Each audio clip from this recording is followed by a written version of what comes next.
Saudações tricolores, pessoal, tudo bem com vocês? Eu tô gravando esse vídeo com o auxílio de uma colinha, porque eu me dei o trabalho de escrever, de anotar todas as bobagens que o Renato disse só na última entrevista coletiva, né? Porque se eu pegar de outras tantas, eu faria um livro e não uma simples notinha.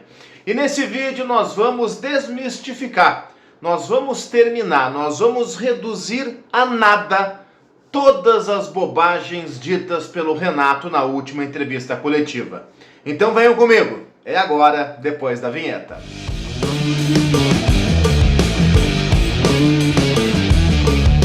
Quem já conhece aqui o canal, gente, sabe como é que funciona, vai deixando o like, vai comentando aqui embaixo. Quem não conhece o canal, caiu aqui de paraquedas, não sabe como é que a coisa funciona, deixa eu me apresentar. Eu sou Cristiano Oliveira, sou jornalista, sou gremista e assim como todos os gremistas, estou um tanto quanto indignado com o trabalho péssimo, inqualificável que o Renato vem fazendo em 2024.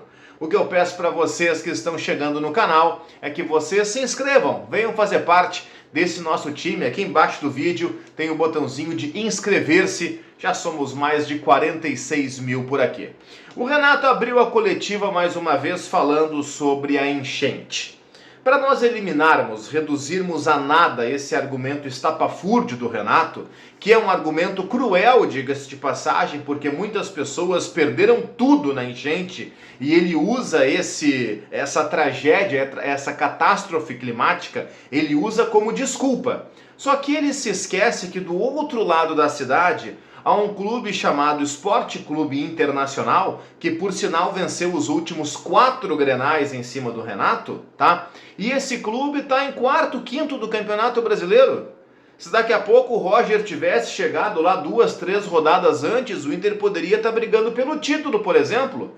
E também teve enchente na Zona Sul de Porto Alegre.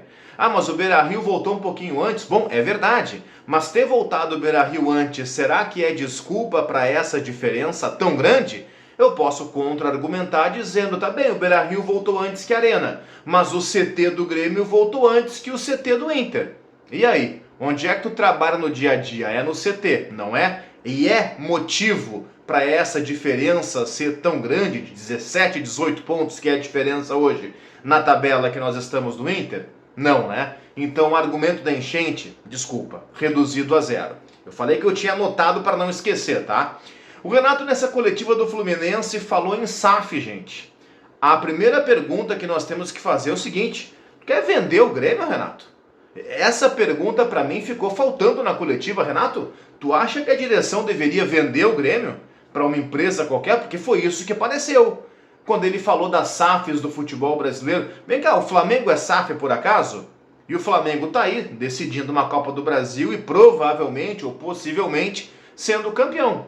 A pergunta é essa: quer vender o Grêmio, Renato? Quer fazer o Grêmio virar SAF? Alguém precisa desenhar para o Renato que os 2 maiores clubes do mundo são associativos, Real Madrid e Barcelona. Mas vamos adiante, para não ficar muito nesse tema, que é um tema de SAF, de vender o Grêmio, um tanto quanto controverso. Me surpreende muito. Quer dizer, na real não me surpreende que alguém como o Renato ache que vender o Grêmio seja a melhor solução.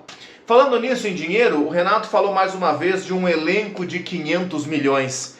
É curioso, né, que a inflação do fantástico mundo do Renato, alguns anos atrás ele falava, né, se me der um elenco de 200 milhões, eu faço jogar, eu faço isso, faço aquilo. Bom, entregaram para ele um elenco de 200 milhões e ele tomou pau do Atlético Paranaense do Alberto Valentim. Foi eliminado de uma Copa do Brasil tomando uma traulitada, uma goleada dentro de casa.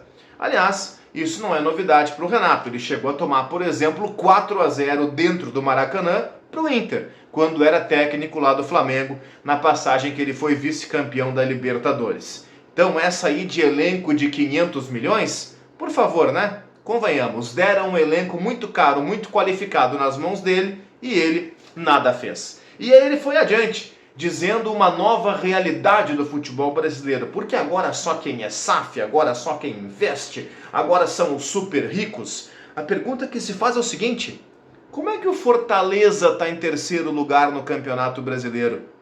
O Fortaleza investe mensalmente menos de 30% do que o Grêmio investe na sua folha salarial. O técnico do Fortaleza recebe mensalmente 40% do valor que o técnico do Grêmio recebe. Como é que o Fortaleza vem em terceiro no Campeonato Brasileiro? Como é que o Fortaleza está em terceiro e o Grêmio está aqui, ó, na segunda página da competição? Como isso é possível? Então, cara, são algumas das respostas do Renato, e eu nem vou entrar naquela de eu sou bom pra caramba, se eu tivesse que fazer de novo, eu faria, porque aí convenhamos, né? O intelecto é tão baixinho, tão pequenininho, desse tamanhozinho assim, que numa boa, né? Chega a dar até uma vergonha alheia de precisar responder uma coisa como essa, né? Até porque o próprio Renato, se bem que coerência não é o forte do Renato, mas o próprio Renato já disse que para ele bom é quem ganha. Faz 6 anos que eu não vejo o Renato ganhar nada além de campeonato estadual, tá? Aliás, falando em estadual, o Grêmio foi campeão gaúcho também nos anos em que não teve o Renato. Ou seja, será que ele faz tanta diferença assim? Ou vocês já esqueceram quem montou aquele time que foi rebaixado em 2021? Foi justamente o Renato. E aquele time foi campeão gaúcho, com o Thiago Nunes. Como no ano seguinte o Grêmio foi campeão gaúcho, com o Roger Machado. Mas aí certamente o Renato esquece de mencionar. Convenhamos, né? O Renato está fazendo mais uma vez o Grêmio ser motivo de chacota Brasil afora. Deixem o like no vídeo, pessoal, se inscrevam no canal, comentem aqui embaixo e compartilhem esse vídeo nos grupos de vocês.